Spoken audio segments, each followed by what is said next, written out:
Selain mungkin yang kami hormati ini ada Gus Muhib ya, sekarang dan teman-teman yang sekolah dari Sesta ada di Basnas. Assalamualaikum warahmatullahi wabarakatuh. Waalaikumsalam. Jadi terima kasih Bapak ya hadir ya, kemudian semua bapak-bapak solidaritas di pagi yang mulia ini, insya Allah Pak kita sebenarnya lebih ke apa namanya mencoba untuk menganalisis apa yang sudah berlalu dan kemudian juga melihat ke depan ini apa yang lesson learned yang bisa kita feel dan kemudian tentunya mengarahkan trajektori pengembangan itu memperkuat apa-apa yang menjadi kelemahan kita dan mencoba menggapai apa peluang-peluang kita untuk ini kalau istilahnya Pak Muhib ini memanjangkan umur amal saya itu lebih panjang daripada umur biologis. Jadi ini yang apa area-areanya sangat banyak Pak.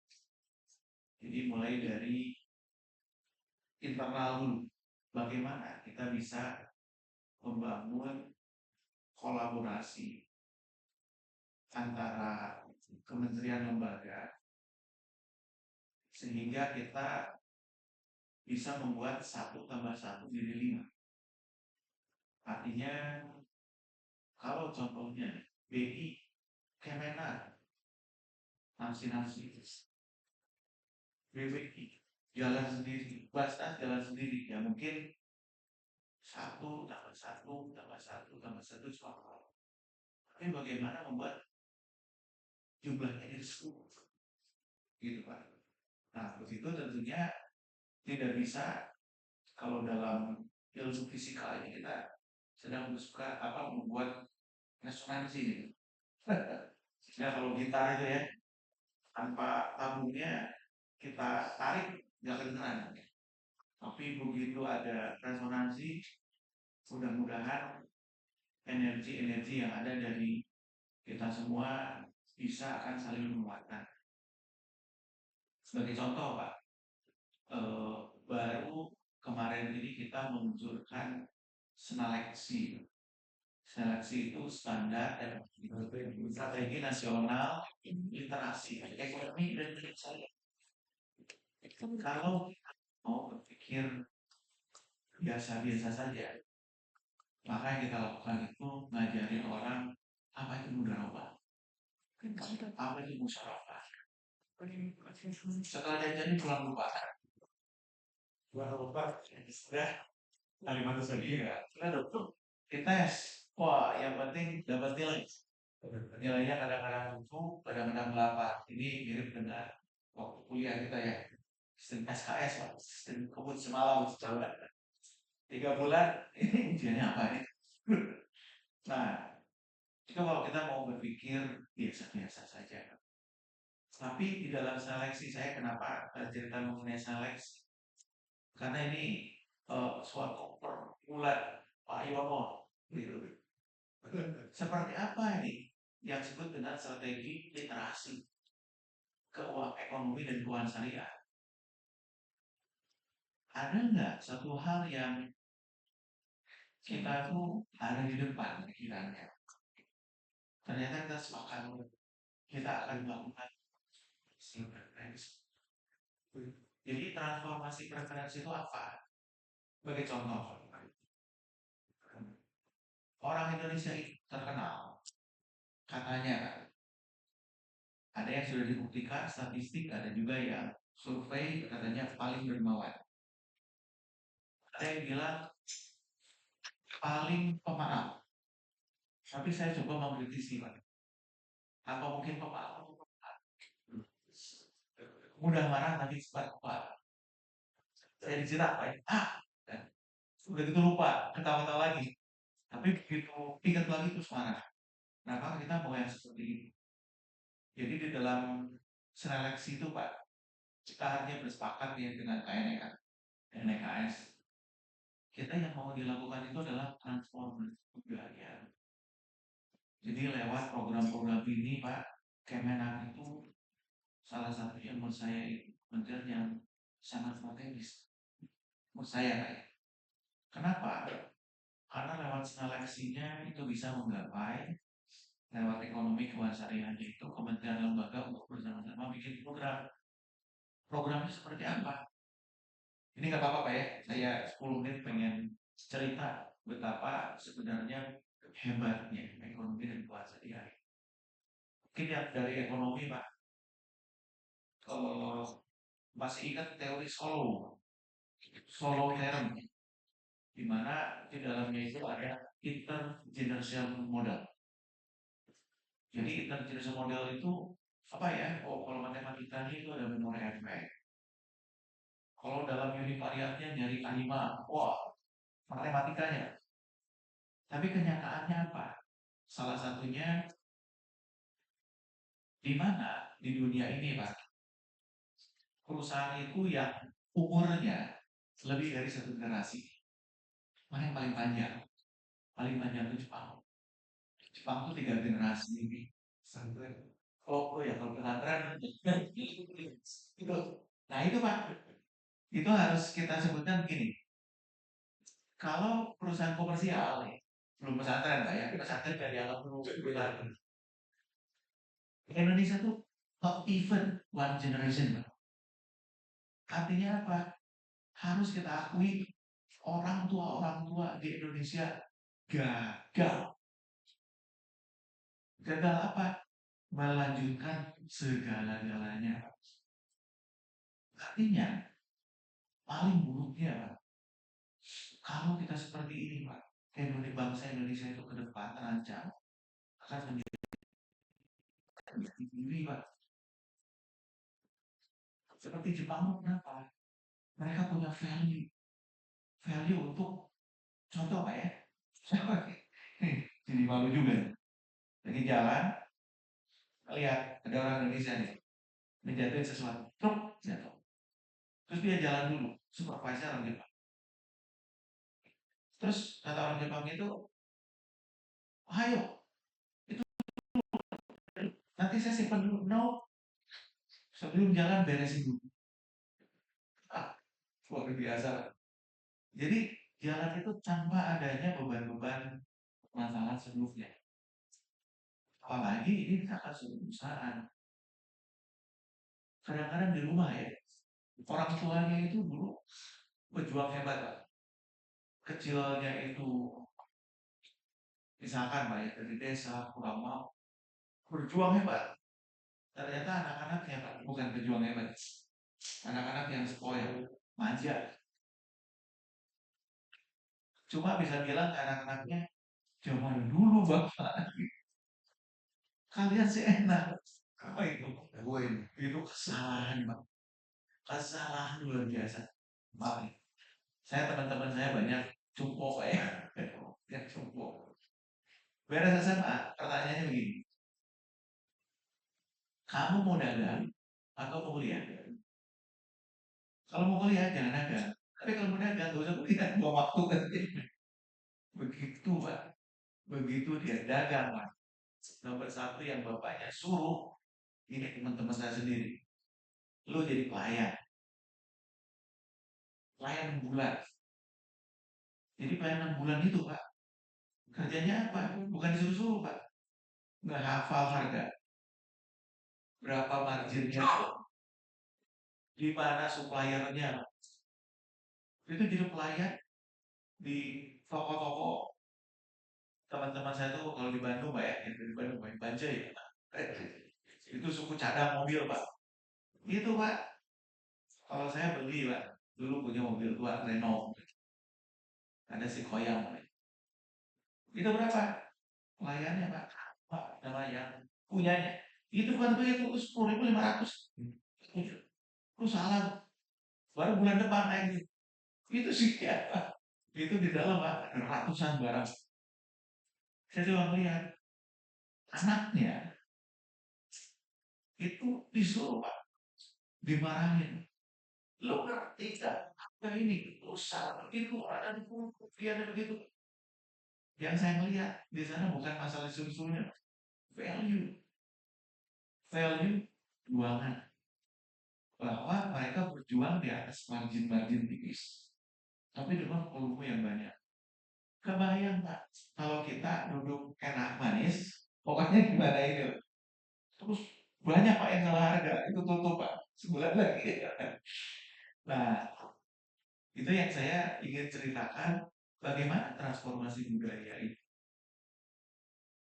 terutama di kaum muslimin Pak, melalui ekonomi dan keuangan syariah. Itu bagaimana spirit yang ada di ruangan ini Pak, itu bisa terbawa 20 tahun lagi. Spirit, nah kenapa saya pengen cerita ini Pak? Karena dari seleksi ini masuk juga ke sini.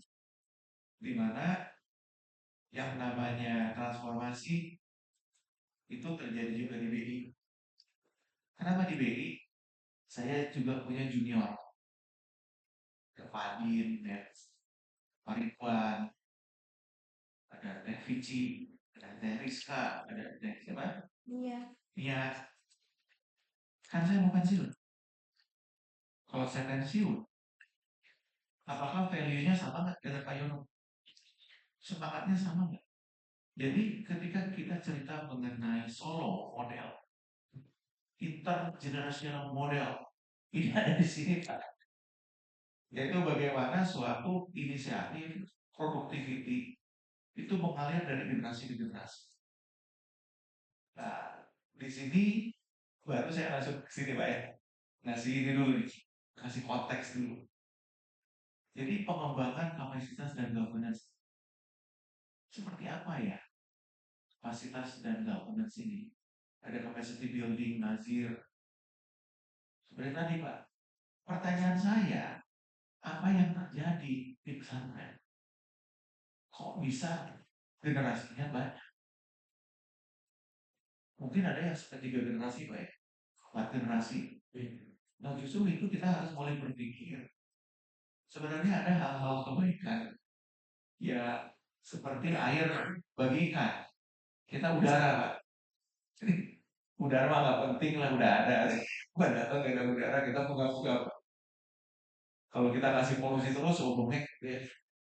Nah artinya Pak, mungkin bahkan nanti saya ngajak Pak Gus Muhim, apa Pak yang terjadi di pesantren ini? Saya satu lagi sebelum masuk ini, saya ini aja Pak, kalau cukup pengen ini lagi. Saya punya teman SD Pak, namanya si Watiang.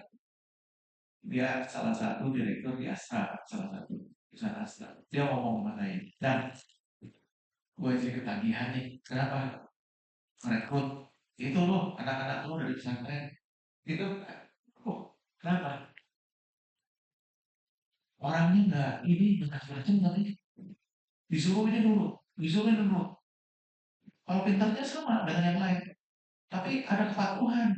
Oh Pak, saya bilang, ya, saya bilang, di gua nih, kalau orang yang sholat, sujud, dia bilang, enggak, gua gak mau duduk, gak bisa. Sujud, gitu kan ya. Tadi kan menjadi modern. Nah, cuman, apakah kita sadar nggak? Kita cuma dibilang dogmatis ya. Kalau yang sujud, nanti yang kadang dalam hati, saya nggak mau sholat 2 kali, 3 kali. Tapi ternyata di dalamnya itu ada nilai-nilai yang ternyata universal. Jadi pada saat disuruh sujud, suruh praktek ilmu. Jadi ketika lakukan prosedur ini dilakukan. Nah, bagian daripada pengembangan kapasitas dan governance. Jadi ke depan ini nazir harapannya ketika nanti dibilang masukkan nanti ini misalkan ada program udah dibikin sama Gus Fahmi, entry datanya kayak begini, nurut semua, laporkan, report, gimana lakukan coba? Bagus ya. Nah itu yang sebenarnya dimensi itu yang bisa dimainkan khususnya oleh Kementerian Agama. Transformasi budaya. Gimana kita lewat dan kewasaria lewat lembaga-lembaga yang di bawahnya. Terus kita juga mencoba ilmu dari para kiai dan gus itu. Kok mereka sampai bisa dihormati? Ada nggak hal-hal yang dari manajemen modern? Kalau itu misalkan bisa kita terapkan juga, jadi kita bisa berharap ada nazir, masuk ke Basnas, BWI, ini sampai kita udah nggak ada, anak cucu kita udah jadi kakek-kakek juga, Basnas BWI itu tambah berjaya. Itulah yang menjadi menurut hemat saya zaman dulu kenapa keberadaan Baikul Mal, keberadaan lembaga-lembaga Islam sosial finance zaman dulu menurut cerita katanya ya bisa menghapuskan kemiskinan hanya dalam berapa tahun. Saya jadi paham ya. Kalau mentalnya seperti itu, oke, ini bukan cerita, itu bukan dongeng, nyata. Karena kita bisa melihat polanya. Nah, sehingga ketika kita lihat apa ya yang sudah kita lakukan di tahun 2024. Jadi 2024 itu ternyata kita sudah melakukan pengembangan kapasitas dan governance. Mengembangkan apa lewat apa? Fashion, research, katanya. Fashion kalau misalkan orang sekilas, apakah ini gebiar-gebiar kawan? Atau ini adalah suatu kegiatan yang ombaknya itu mengikuti sehingga berdampak hebat. Sebagai contoh, mungkin Bapak pernah lihat ya, datang di ISAF, oh ramai orang ngumpul. Terus begitu ISAF-nya selesai, terus bingung, ada apa ya tadi ya? Dan sampai begitu Pak. Nah kita Pak, salah satunya dari ISAF itu, udah mengeluarkan prosedur. Prosedur apa? Untuk yang namanya stabilitas sistem keuangan global Pak. Di mana Islamic Finance masuk dalamnya. Dokumen itu sekarang jadi dokumen referensi IMF, World Bank juga, IDB, itu hasil riset. Di dalamnya ada expert meeting juga. Bagaimana kita melakukan, itu akan dipakai oleh negara-negara lain. Ada juga ini, yang tempatnya Pak Yono juga, WZPR. Itu gimana? WZPR itu di suratnya itu berlembar-lembar, terima kasih. Hasilnya bagus banget. Oh, dan komunikasinya mantap.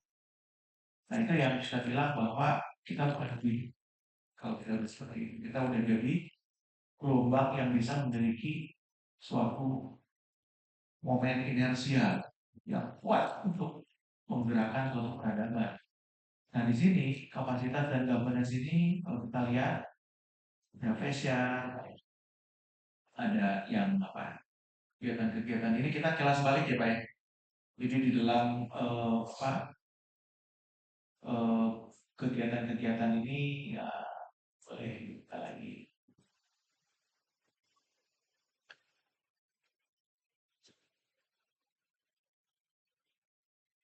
ya. Jadi ada kegiatan capacity building lewat jadi PESDA. Ini terima kasih sekali lagi ke Kemenak ya Pak, sudah berperan aktif baik itu kegiatannya secara apa sebaran geografi ya. Sumatera ada, ATI ada, di Jawa ada dan kita alhamdulillah sudah ini Pak sudah sejalan Pak ya mengenai materinya, timingnya, terus kemudian juga ada implementasi TCN, WZP, apa tuh TCN itu technical note. Technical note itu kita dorong terus lembaga-lembaga di dalam Islamic Capital Finance itu untuk lebih taat lagi pada prinsip-prinsip apa manajemen modern. Kemudian juga pengembangan model bisnis yang berkelanjutan. Nah, kita berharap Pak ya, ini kita sedang membangun yang disebut dengan Indonesia Special Mission Vehicle. Jadi Indonesia Special Mission Vehicle ini adalah teorinya teori transformasi.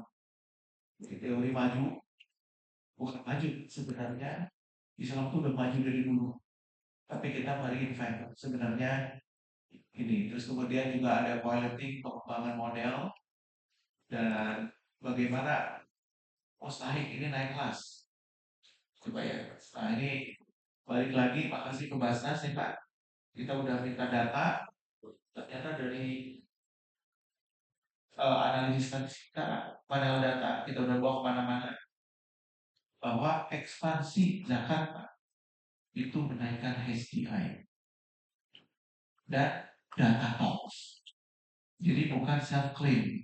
Self claim orang-orang Islam aja. So apa itu bukan begini. Ini data yang ukur HDI itu siapa, yang ekspansinya siapa. Masuk semua ke sistem Pak ya. Kita ukur ternyata signifikan. Signifikan berapa? 1%. Tidak apa-apa. Tapi signifikan dulu. Kalau bisnis model udah pas, tinggal step dorong. Baru nanti 2%, 3%. Nah, baru itu akan kelihatan. Ini Kementerian Agama ini nggak akan ini berdiri sama tinggi nanti dengan kementerian yang lain, BWI, Basnas, seperti itu Pak. Jadi harapannya itu terus kemudian kita bisa juga melebarkan kerjasama. Terus kemudian juga perluasan adaptasi digital yang sudah kita lakukan ya. Terima kasih Bu Suami sudah membantu kita dan yang kita ingin lakukan itu Pak bukan digitalisasi Pak, tapi transformasi. Transformasi digital itu sekarang kalau digitalisasi tiba-tiba mati lampu ya Gus ya, bingung orang kelabakan. Tapi kalau yang terjadi itu adalah transformasi digital, kembali lagi ke teori Solow tadi. Kita sebenarnya sedang mencoba menguatkan suatu rantai proses di mana digital itu memang akan menjadi powerful tools untuk mempercepat proses, melanggengkan proses dan saya juga terima kasih bahwa kita sudah memiliki satu platform milik kita bersama. Jadi kalau kita cerita seperti misalkan satu wakaf ini milik kita bersama. Nah ke depan gimana kita melakukan sinkronisasi lagi sehingga di Indonesia itu yang namanya zakat wakaf seperti itu ya itu tidak akan dilirik sebelah mata Pak sama IMF World Bank yang pernah dulu Pak tahun 2010 telepon saya, how can you prove bahwa lembaga ini do not involve in money laundering counter terrorism. Tahun 2019 saya bilang we are standing in the front line. Kami sudah punya komprehensif. Tak kirim, berhenti nanya. Baru gitu aja. Tapi kalau nanti ke depan lagi, digitalisasinya udah oke. Standarnya udah oke. Teknikalnya udah ada. Kementeriannya juga canggih. Pak, didorong di mana-mana Pak. Dan bahkan sebagai informasi Pak, AFSB. AFSB itu kan mirip dengan Baselnya. Baselnya tapi yang Islami. Ini udah memasukkan zakat wakaf itu menjadi inisiatif global. Mudah-mudahan nanti leadership-nya ada di kita. Nah itu yang kalau kita kilas balik ya kan, apa yang sudah kita lakukan di tahun 2024, yang kalau kita coba proyeksikan ke depan, tahun depan harus lebih hebat lagi dong dari ini ya. Dimana kegiatannya kita akan lebih cair lagi, terus kemudian proyek-proyeknya lebih strategis lagi.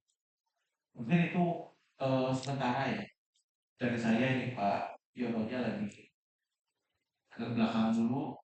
Pak Jody bisa duduk sini. Jadi mudah-mudahan Pak yang karena ini programnya ini FGD ya Pak Jody ya. Iya. Jadi di sini itu silahkan keluarkan apa-apa yang menjadi lesson learned baik itu positif, kalau positif bagaimana kita kuatkan Pak. Tapi kalau negatif bagaimana kita kurangi bahkan hindari ke depan supaya kembali lagi kita bisa menjadi gitar tadi Pak. Senarnya bunyi tapi menebar kemana-mana. Artinya impact-nya menjadi sangat luas. Ini juga tidak terbatas juga untuk Gus Muhib juga ya Pak. Kalau dari kami perlu ada yang kita koreksi Pak dalam kerjasama ini. Please do not hesitate, sampaikan apa yang kira-kira apa namanya bisa kita naikkan lagi Pak. Dan jadi akhir kata mudah-mudahan ini di depan sana kita udah diberikan kenikmatan Pak ya. Melihat ombak, mudah-mudahan dengan hati yang tenang, mata yang nyaman, pikiran kita jadi clear untuk bisa secara objektif bisa di dan juga kita akan catat one by one Pak masukan-masukan di dalam FGD ini mudah-mudahan bisa jadi apa namanya masukan yang berharga. Kita lebih dorong lagi, jangan lupa Pak, asta cita itu saya apa namanya ketika ditantang balik agak gemeteran. Contohnya termasuk next ya, gemeteran Pak. Jadi ketika hanya makan siang bergizi, apa yang saya ditanya jadi gemeteran?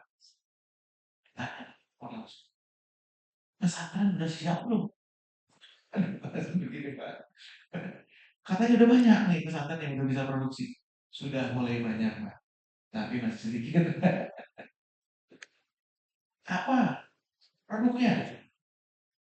Yang kita lakukan Pak di teks ini Pak, membantu juga kita sih barang-barang ya Gus. Apa yang dibutuhkan? Apa yang diproduksi? Belum match Pak. Ada yang link and match-nya baru 30%. Nah, ke depan bagaimana membuat ekonomi dan keuangan syariah ini relevan? Udah ada yang bagian-bagian yang relevan seperti wakaf nodal, zakat nodal itu udah jadi instrumen negara, tapi baru dari pembiayaannya. Tapi dari produksinya Pak, nanti mohon arahan nih Pak Muhib ya, gimana nih kita eh, gimana kita apa namanya dengan tenaga sebelah ya, dengan pesantren juga di depan kita tuh lagi kembangin salah satunya nggak apa-apa ya di sini kita lagi kembangin namanya virtual market, kita otomasi pesantren sehingga kita nanti apakah di Kemenak di mana sama Pak dengan otomasi akan tahu pesantren itu udah bisa produksi apa nih. Ini bahkan banyak Pak, salah satunya selain makan siang gratis kita datang terus tanya lagi saya, emang haji itu ekonomi haji betul Pak. Terus pertanyaannya, gimana menjadikan benar-benar dari sumber ekonomi? Produksi Pak, udah siap kamu? Kadang-kadang.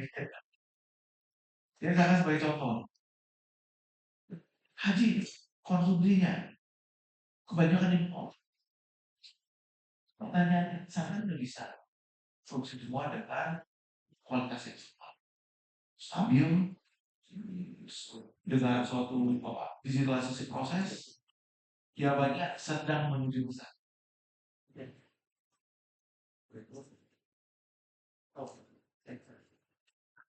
Ini mah apa? Mimpi di tiga rapat Jadi demikian ya Pak Muhib. Multitasking. Mudah-mudahan nggak salah ngomong. Yang ngomongnya utang. Iya. Jadi harapannya seperti itu Pak. Mohon maaf ya kalau saya bergugu-gugu Pak. Saya ingin hanya ingin apa namanya melemparkan visi kita setinggi-tingginya. Terus kemudian dibawa lagi membumi kira-kira apa ya yang kita bisa lakukan lebih dari ini. Jadi ke depan itu kolaborasinya yang nomor satu tentunya orang sebelah saya Pak. Ini jadi anchor ya Pak ya. Kemudiannya juga. Anchor Pak. Pembasker. Kemudian nanti ke bawahnya turunnya BBI, Basnas, nanti BPK, BPJPH, apa? hal-hal strategis yang bisa dilakukan dan mudah-mudahan ini menjadi hari yang barokah buat kita untuk melakukan planning. Planning ada dasar syariahnya, Pak ya? Harus. Iya. Jadi yang saya paham tuh di ekonomi Islam itu segala sesuatu calculated risk, bukan paham kayak, tapi kayak gitu Pak. Nanti Pak ya. Pakai itu nanti gimana? Bukan, tapi gimana? Gitu. Terus jangan ngambil pendidikan. Apalagi Gus, Bang ya di daerah. Mungkin demikian Pak Muhir. eh, Bapak dan Ibu sekalian, mudah-mudahan sekali lagi kita bisa menghasilkan hal-hal yang sangat positif. Akhir kata, Assalamualaikum warahmatullahi wabarakatuh. Terima kasih lagi.